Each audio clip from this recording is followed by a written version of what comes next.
Welcome to my channel. இன்றைக்கி நம்ம என்ன பார்க்க போகிறோன்னா 10th மேக்ஸ் ரிலேஷன் அண்ட் ஃபங்க்ஷனில் எக்ஸசைஸ் 1.1ல் 5th சம் பார்க்க போகிறோம். கிவனில் என்ன கொடுத்துருக்காங்கன்னா ஏக்கு வந்து ஒரு செட் ஆஃப் எலமெண்ட்ஸ் கொடுத்துருக்காங்க, பிக்கு ஒரு set of elements and C D அப்படின்னு ஒரு 4 எலமெண்ட்ஸ் கொடுத்துருக்காங்க. இல்லை என்ன பண்ண சொல்லியிருக்காங்கன்னா செக் பண்ண சொல்லியிருக்காங்க. A intersection C, B intersection C இது கிராஸும் A cross B intersection C cross D வந்து ட்ரூவானு கேட்டிருக்காங்க. ஃபஸ்ட்டு நம்ம அடுத்து கிவன் எடுத்து எழுதிப்போம். Given A equal to 1, 2, 3, B equal to 2, 3, 5, C equal to 3, 4 and D equal to 1, 3, 5. இப்போ பார்த்தீங்கன்னா இப்போ வந்து ஃபைண்ட் என்ன கேட்டிருக்காங்கன்னு பாருங்கள். A intersection C cross B intersection D equal to A cross B intersection C cross D. இப்போ வந்து நம்ம எல்ஹெச்எஸ் எடுத்து எழுதிப்போம். இப்போ வந்து எல்ஹெச்எஸ் என்னன்னு பார்த்தீங்கன்னா எல்ஹெச்எஸ் வந்து A intersection C cross B intersection D. அதை எடுத்து எழுதிக்கலாம். இன்டர்செக்ஷன் பி இன்டர்செக்ஷன் டின்னு எழுதிக்கலாம். இப்போ வந்து ஏ இன்டர்செக்ஷன் சி என்னன்னு கண்டுபிடிக்க போகிறோம். ஏ வேல்யூ என்னன்னா 1, 2, 3 இன்டர்செக்ஷன் சியோட வேல்யூ என்னன்னா 3, 4. இதில் வந்து எது காமனாக இருக்குதுன்னு பாருங்கள்.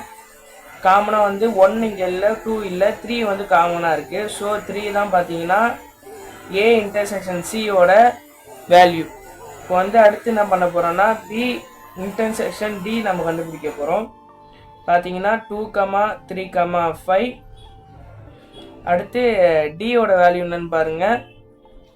இன்டர்செக்ஷன் 1, 3, 5 இருக்குது. இப்போ பார்த்தீங்கன்னா இதில் வந்து 2 வந்து பார்த்தீங்கன்னா 2 இல்லை, அடுத்து 3 இருக்குது, அடுத்து 5 இருக்குது, 1 இல்லை. இப்போ வந்து நம்ம 3, 5 தான் இதோட வேல்யூ. இப்போ வந்து ரெண்டுத்துக்கு நம்ம கிராஸ் மல்டிப்ளை பண்ணிக்கலாம். கிராஸ் பண்ணிக்கலாம் ரெண்டோட இதையும்.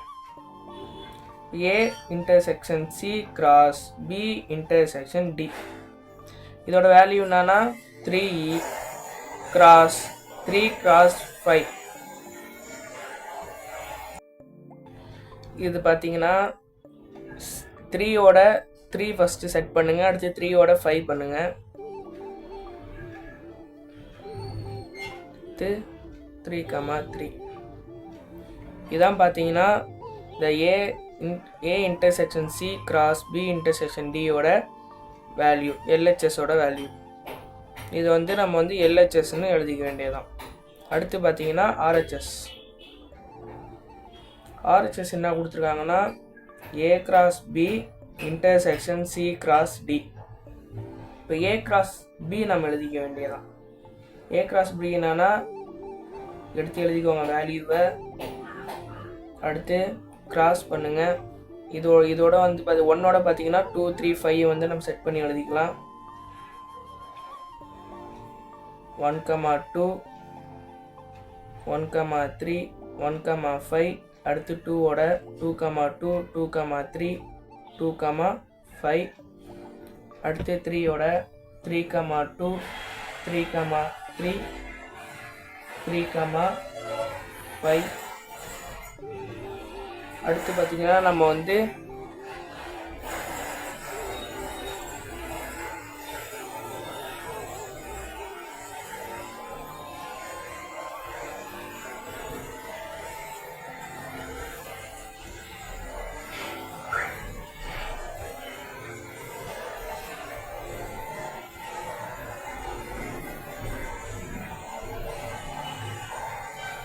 வந்து சி கிராஸ் டி பண்ணலாம். சியோட வேல்யூ என்னன்னா 3, 4 அண்ட் டியோட வேல்யூ என்னன்னா 1, 3, 5. இதுக்குண்டான செட்டை நம்ம எழுதிக்க வேண்டியதான். 3, 1, 3, 3, 3, 5, 4, 1, 4, 3, 4,5. இப்போ வந்து பார்த்தீங்கன்னா நம்ம A கிராஸ் பியும் கண்டுபிடிச்சிட்டோம், C கிராஸ் டியும் கண்டுபிடிச்சிட்டோம். இதோட இன்டர்செக்ஷன் நம்ம எடுத்து எழுதிக்க வேண்டியதான். அப்போனா A cross B intersection C cross D. இதில் இன்டர்செக்ஷன் என்னன்னு பாருங்கள். 1,2 இருக்காதான்? இல்லை. 1,3யும் இல்லை, 1,5யும் இல்லை, 2,2வும் இல்லை, 2,3யும் இல்லை, 2,5யும் இல்லை, 3,2வும் இல்லை, 3,3 இருக்குது, 3,5 இருக்குது. இப்போ இது ரெண்டுத்தோட இன்டர்செக்ஷன் என்னன்னா பார்த்தீங்கன்னா 3,3, 3,5. இது பார்த்தீங்கன்னா RHS. வந்து பார்த்தீங்கன்னா LHSம் RHSம் ஈக்குவலாக இருக்கிறதுனால நம்ம வந்து LHS ஈக்குவல் டு RHSன்னு எழுதிக்கலாம். அதேமாரி நம்ம கொஷினை கொடுத்துருக்க இதையும் நம்ம எடுத்து எழுதிக்கிட்டு D equal to A cross B intersection C cross டின்னு எழுதிக்கலாம். இது வந்து நம்ம ட்ரூவான்னு கேட்டுருக்காங்க. அதனால் நம்ம இப்போ என்ன பண்ண போகிறோன்னா இட் இஸ் ட்ரூன்னு சொல்லி இந்த சம்மை முடிச்சுக்கலாம். தேங்க்யூ. இந்த சப்ஜெக்ட் இம்பார்ட்டன்ட் கொஷின் வேணும்னா சப்ஸ்கிரைப் பண்ணிடுங்க, மறக்காமல் லைக் பண்ணிடுங்க, உங்கள் ஃப்ரெண்ட்ஸுக்கு ஷேர் பண்ணிடுங்க.